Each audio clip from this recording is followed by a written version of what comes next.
Previously on My Hero Academia.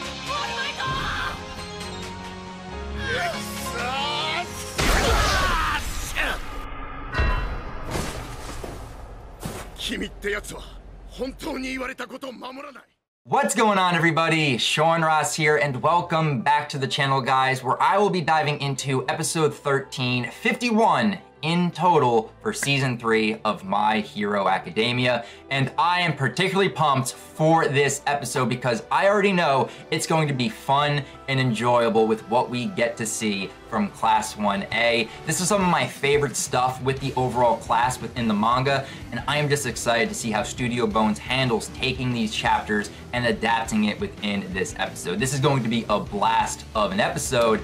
But we are coming off the first core of season 3, going from the training camp arc into the hideout raid arc, and then that huge fight going down between All For One and All Might. And episode 12 last week kind of gave us the conclusion and aftermath, and I really just like the fact that with Studio Bones adaptation, they were able to encapsulate All Might's retirement within 50 episodes. We go from episode 1 to meeting All Might, and then by episode 50, we have All Might's official retirement as the #1 pro hero and the symbol of peace. Thank you, Studio Bones, for just a wonderful adaptation thus far. But with episode 12, we got to see how society was reacting to the news of All Might's retirement, and we even got to see Endeavor's reaction. And I think it's safe to say that he's not taking the news all too well, that the #1 pro hero spot is just being handed to him as All Might retires. I'm really glad that we got to see that last week, but I think the highlights was also getting to see some of the students' parents, with Jiro's parents, and of course, Bakugo's parents, and I believe Bakugo's mom was like the highlight for everybody within last week's episode. But the emotional moments were really good as well when we had Deku and All Might back at Dagobah Beach. I really do like that scene in particular, but it's that entire ending section with Deku and his mom where she's telling All Might, I do not trust you with my son, and maybe he won't actually go back to UA, but then bringing up Kota's letter, and then having All Might bow in front of Inko and basically tell her, I will watch over your son, I will protect him with my life. That was a beautiful scene to end off that episode. But the big thing that we actually come to learn about is that UA, their curriculum is changing. They are actually adding dorms to where all the students will be living on campus, and that's what we will be seeing within this episode. So I am just super excited to dive into episode 51, episode 13. But before we do that, guys, check out the links down below to Crunchyroll, Funimation, and to Verve, just to watch the episode for yourself and to check out the official release. But with all that being said, guys, let's dive in and watch episode 13 of season 3 for My Hero Academia, entitled Moving into Dorms. Let's jump into it, guys. He does.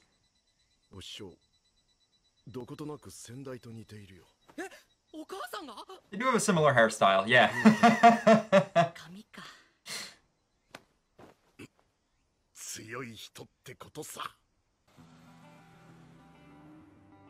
They're playing the My Hero Academia theme. Poor Izuku's mom. Oh, we're actually showing them going back to school.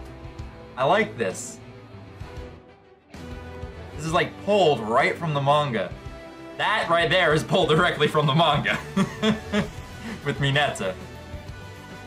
Very cool. Of course, our sparkly boy, Ida, early as always. I wonder what Bakugo's listening to. Look at that! New dorms.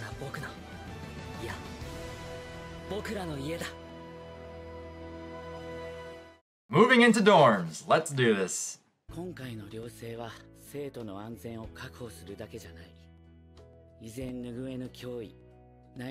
find the traitor. Yep.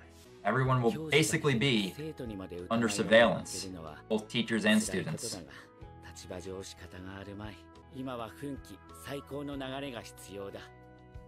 少なくとも子供らには明るい未来を指し示していかなく。That's a beautiful shot. さて、これから寮について軽く説明するが、その前に一つ。Yep, the provisional license arc is about to come. Yes. 動いていく。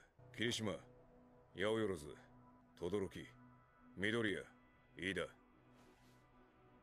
この5人はあの晩、あの場所へ爆豪救出を行った。その様子だと、行くそぶりはみんなも把握していたわけだ。Yep, everyone knew. いろいろ棚上げした上で言わせてもらうよ。オールマイトの引退がなけりゃ俺は、爆豪二郎、葉隠以外全員除籍処分にした。Oh wow. Even everyone that didn't stop them. Yeah. 正規の手続きを踏み、正規の活躍をして信頼を取り戻してくれるとありがたい。以上。He got like so serious and then just let it go. いや、待って。いけないです。来い。何？やだ。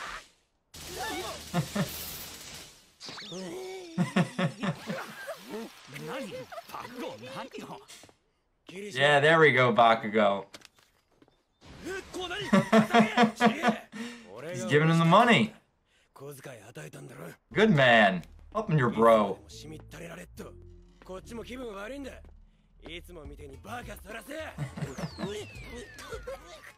Good man Bakugo for lightening the mood. He realized the situation.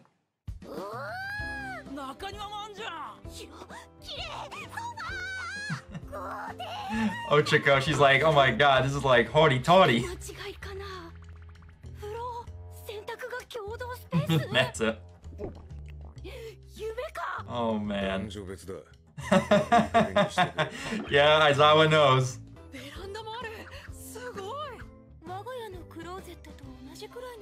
These are the size of her closet. Ochako can't take it. All moved in. Oh my god. What was with that shot?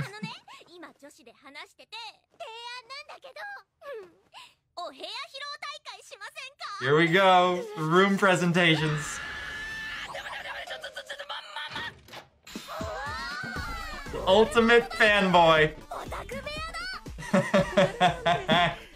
Oh, Deku. Oh, revelry in the dark. Ultimate edgelord. Subtle hint right there. I like that. Of course, Sparkly Boy has the sparkling room. Dazzling. Oh god.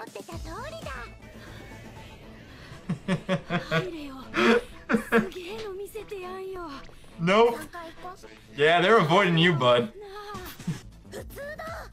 Yep, very normal for Ojiro.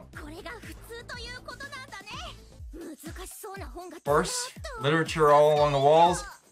Glasses on the left. Look at them lenses. Ooh, very snazzy. Kaminari. Bunny rabbit. Of course the girls will love that. They're wearing Yu's glasses.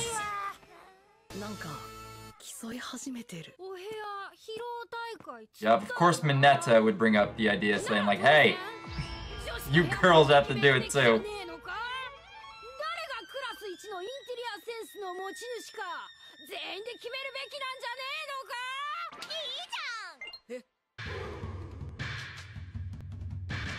Very nice room, Kirishima. Very manly. Aw. There you go, Ochako. Not much there, Shoji.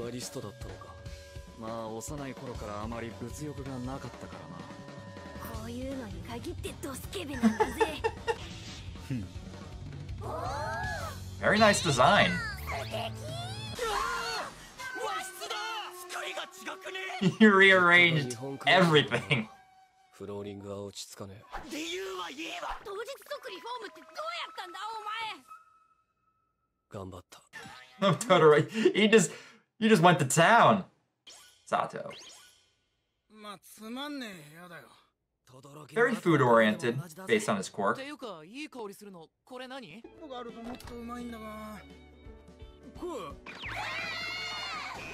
He's winning the girls over.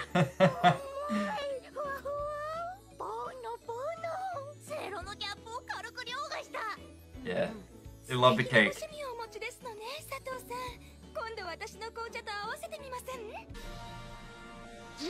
I love this room. Very nice, Jiro. Love the rockin' girl room. Wow, the emphasis on her rack there. They really paid attention to Toru's rack. Mineta. Oh my god. Very girly room, Ashido. That fits her personality well. As does this Rochiko. That's Mineta taped up. He's floating because of Ochiko.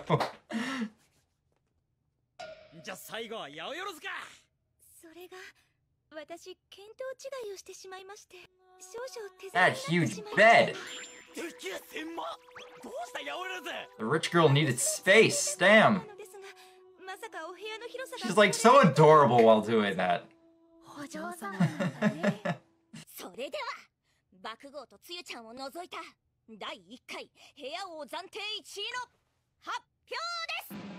Who will it be?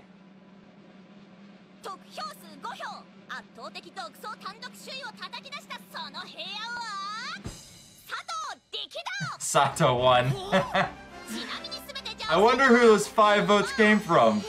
Maybe the ones you won over with your cake. He won him over with his baking.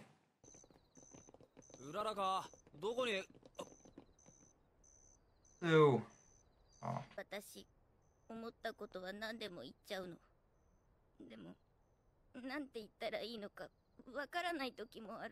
You can hear it in her voice, the emotion.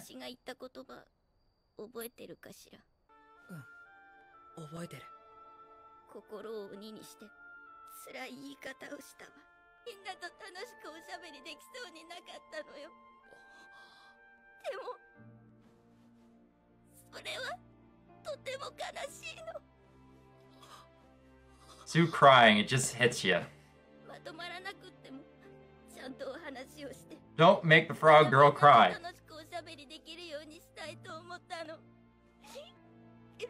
She wears her heart on her sleeve.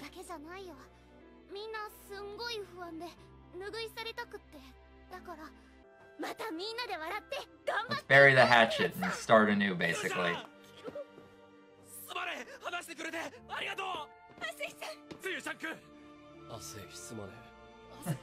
Even Todoroki was able to apologize. Aww.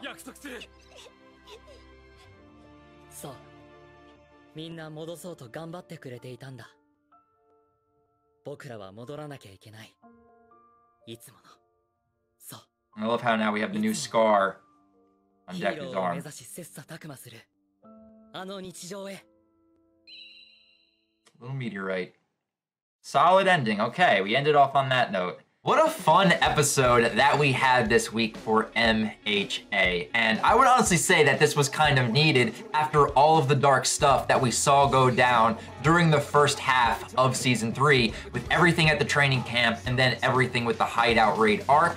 This was a breath of fresh air, and this is some of my favorite stuff in interactions with Class 1A within the manga. These 2 chapters of the Room King contest. I am just so glad that Studio Bones was able to fit all that into this episode, and they did a wonderful job displaying all the rooms of every single student from Class 1A, and we get to see their personalities put forth in each individual room. I absolutely love that. But with this episode, we get the hint of where the next arc is going to be going, the provisional license exam arc. This is going to be a really fun arc that we are about to go on, and they already released a poster hyping up what is to come during the back half of this season. We are going to meet a lot of new characters. I am really much looking forward to seeing them animated, but I am also looking forward to seeing and hearing the new intro and outro that we will be getting for the back half of Season 3.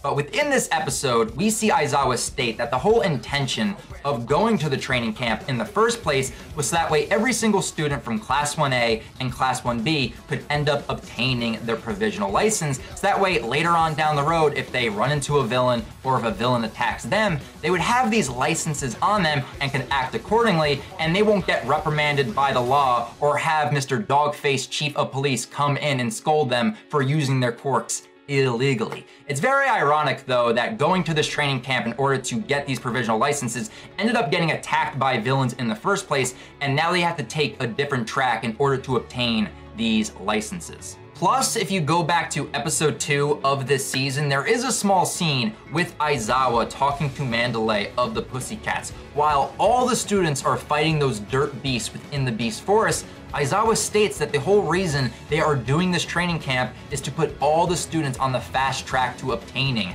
their provisional licenses. So it's nice to see that the seeds of this upcoming arc were planted well in advance during the early episodes of this season. That is very cool to see, and I am just very much looking forward to seeing this upcoming arc animated. It is going to be a lot of fun. But with this episode, we mainly focus in onto the moving into of the dorms. This is a fun episode from beginning to end, but we actually come to learn from Principal Nezu the real reason he is implementing the dorm system at UA. Of course, he wants to keep all the students safe, keep them close, but this is also to try to find the mole, the leak, the traitor amongst them that has been leaking information to the League of Villains to where the villains have always been one step ahead. And Nezu is suspecting the students and the teachers, and he wants to keep them close. That way he can keep a watchful eye over everything and see if there is information being leaked out, whether it be from one of the students or from one of the teachers. So now with the new dorming system in place, we get to see all the students traveling back to UA. And I loved this section in particular because all of these shots of the students walking or traveling back to UA were ripped directly from the manga. And this was a small detail that Studio Bones didn't have to do, but they even used shots, still frames of the students traveling back to UA. That was a very nice touch by Studio Bones. And once we actually get back to UA, we have Aizawa basically explaining the entire situation to the students, the new rules, and what is going to be going down this semester at UA, living on campus. But then we see Aizawa begin to call out Momo, Todoroki, Kirishima, Ida, and Deku, and he tells all the students that these 5 students went to go rescue Bakugo the night All For One fought All Might. And based on his class's reaction, Aizawa just immediately realizes that every single student know that this plan was about to go down, so he just lets them all know straight up. If All Might was not retiring, I would expel all you guys right here, right now, on the spot, except Bakugo, Jiro, and Toru. Bakugo for obvious reasons because he was kidnapped by the League, but then also for Jiro and Toru because they were hospitalized thanks to Mustard's gas. So Aizawa lets them all know, you're getting off the hook right now, but you don't have the trust of the faculty, of your teachers. You're going to have to build that back up over this semester by following the rules, procedures, and regulations, and maybe we can get back to a level to where we can trust each other once again. So Aizawa leaves and leaves everyone kind of in a negative mood in that moment, but then we have Bakugo coming to the rescue of the mood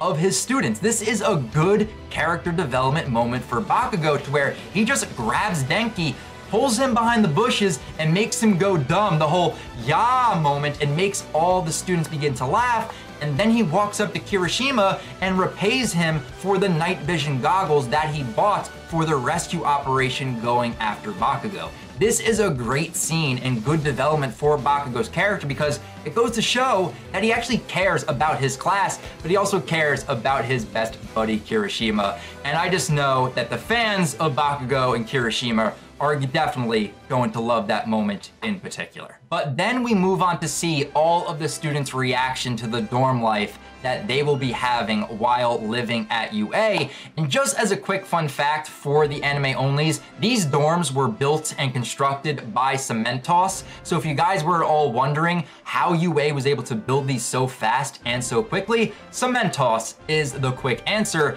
And he did a fantastic job with these dorms because these students are absolutely falling in love with it. Of course, Mineta is thinking about all the pervy things with the situation, but Aizawa is quick to extinguish that flame very, very quickly.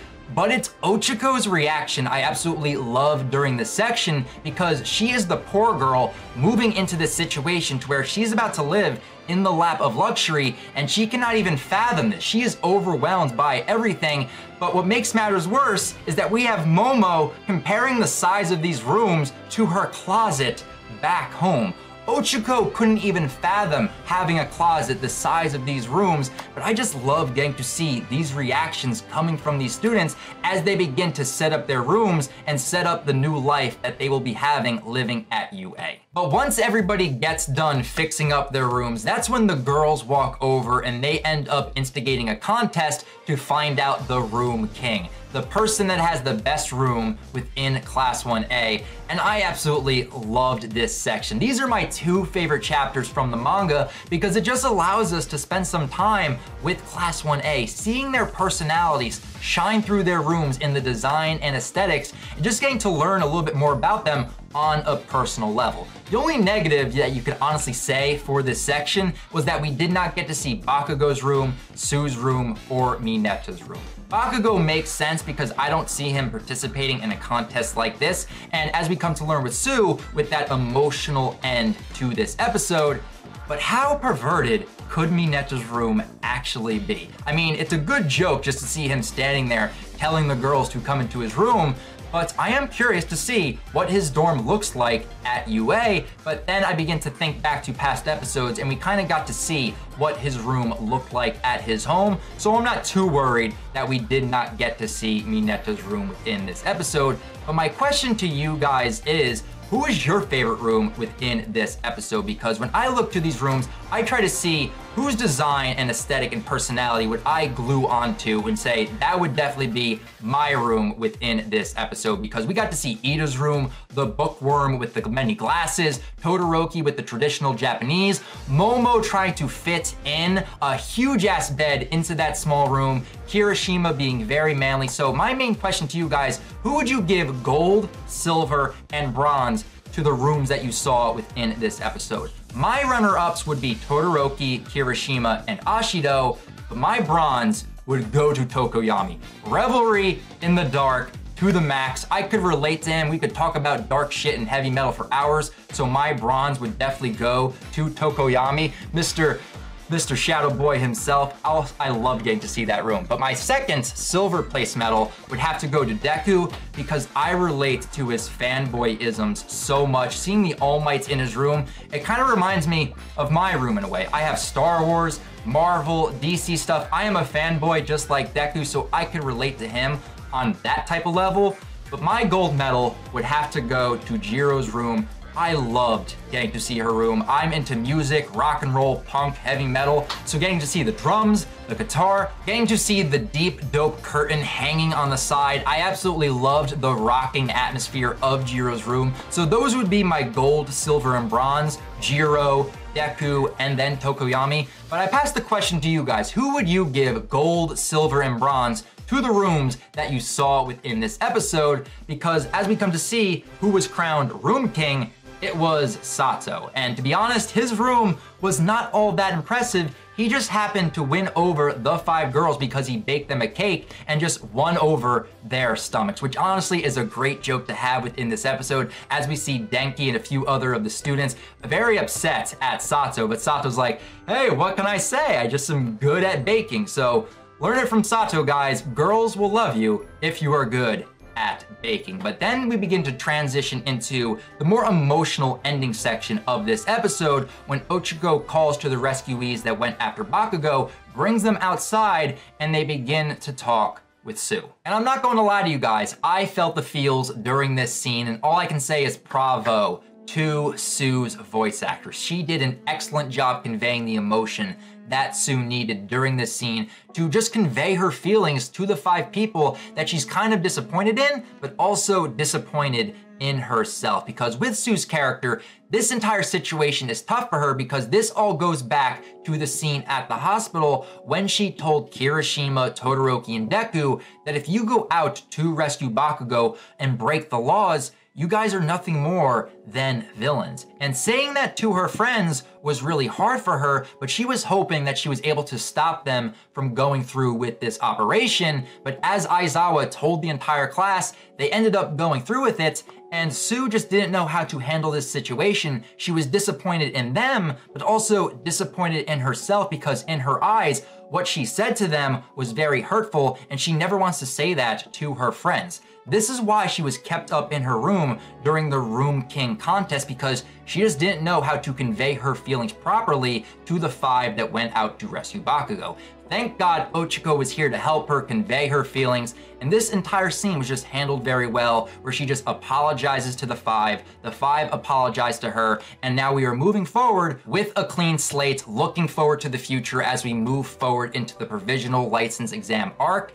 And that is where the episode ends. So this was a good episode to kick off the second core of season 3. I am very excited to be diving into the provisional license exam and what we will be getting next episode, because if you saw the preview for next episode, our students are about to be creating some ultimate moves, and I am really looking forward to that. So with that being said, guys, that was my live reaction and review to episode 13 of season 3 for My Hero Academia, but I definitely want to hear your guys' thoughts. What were your positives? What were your negatives? And what was your favorite standout moment that you absolutely loved within this episode? And for the anime onlys, what are your expectations going into the second half of season 3? And what do you want to get out of this provisional license exam arc?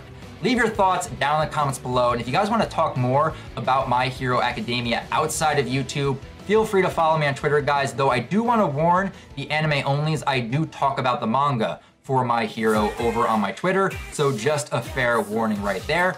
But with all that being said, I am very much looking forward to episode 14, which is actually coming out in 2 weeks. We're gonna have a week break and then it will return, and I am very much looking forward to hearing the new intro and outro that we will be getting for the back half of season 3. But until 2 weeks from now, when we have episode 14 of season 3 for My Hero Academia, I'll talk to you guys next time. But remember, go beyond plus ultra.